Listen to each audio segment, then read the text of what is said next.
Hello, welcome back for this week's technical. If you're new to the channel and you enjoy this video, go ahead, take a look at the back catalogue. If you like what you see and what you hear, feel free to hit the subscribe button.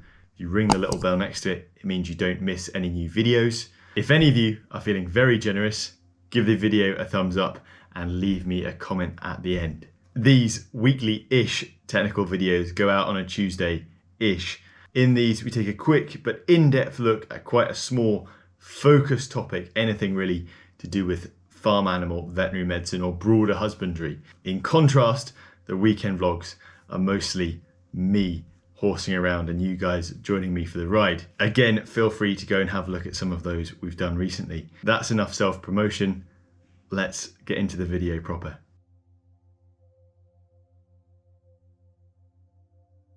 This week we are talking about estimated breeding values again, or EBVs as they're known for short. Specifically, we are covering calving ease EBVs and the difference between what some people call direct calving ease and indirect calving ease.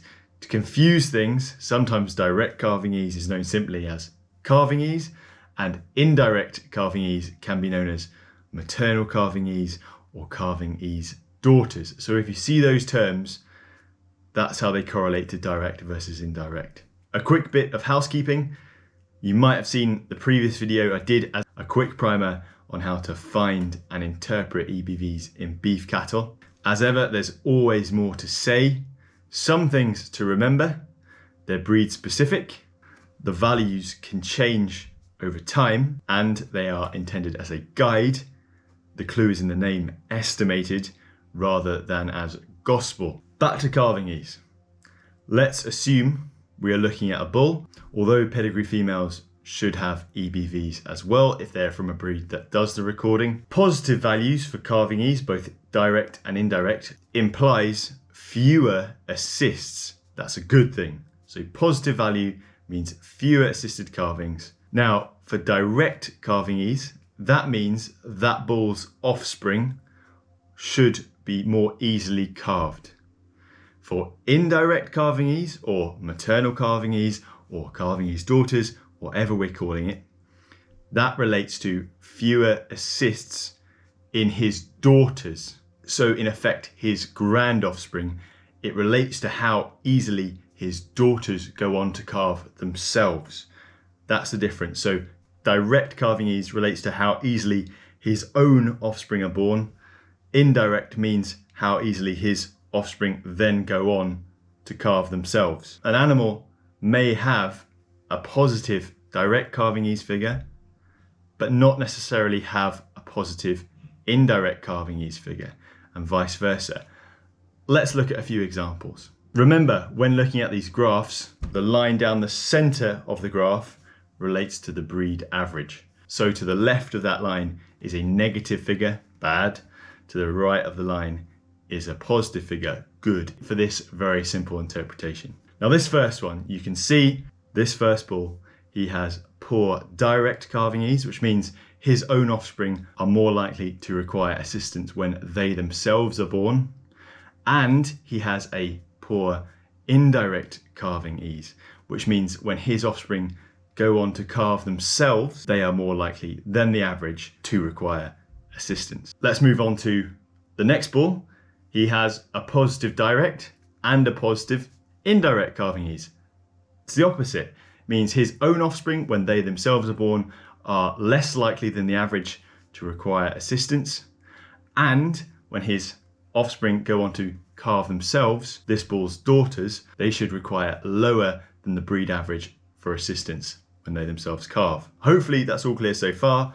Let's move on to the third bull.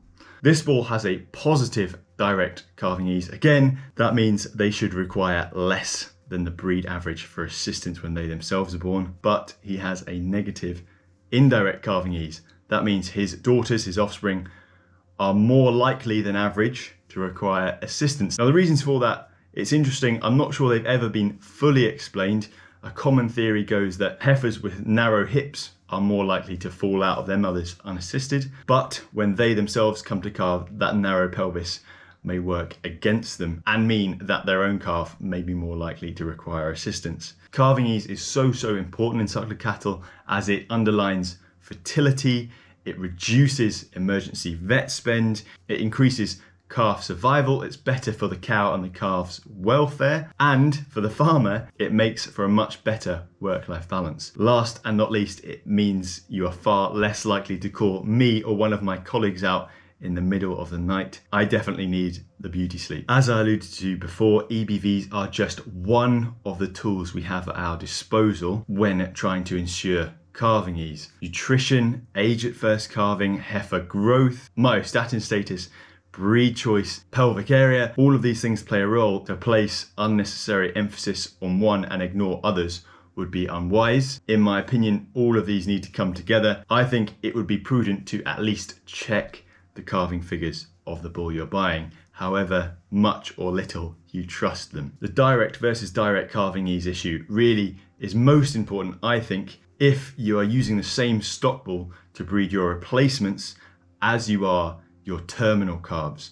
That's quite common in the UK, mostly due to herd size. If you're only breeding terminal calves, i.e. the bull's calves aren't going to be used as replacements, then indirect calving ease arguably is less important.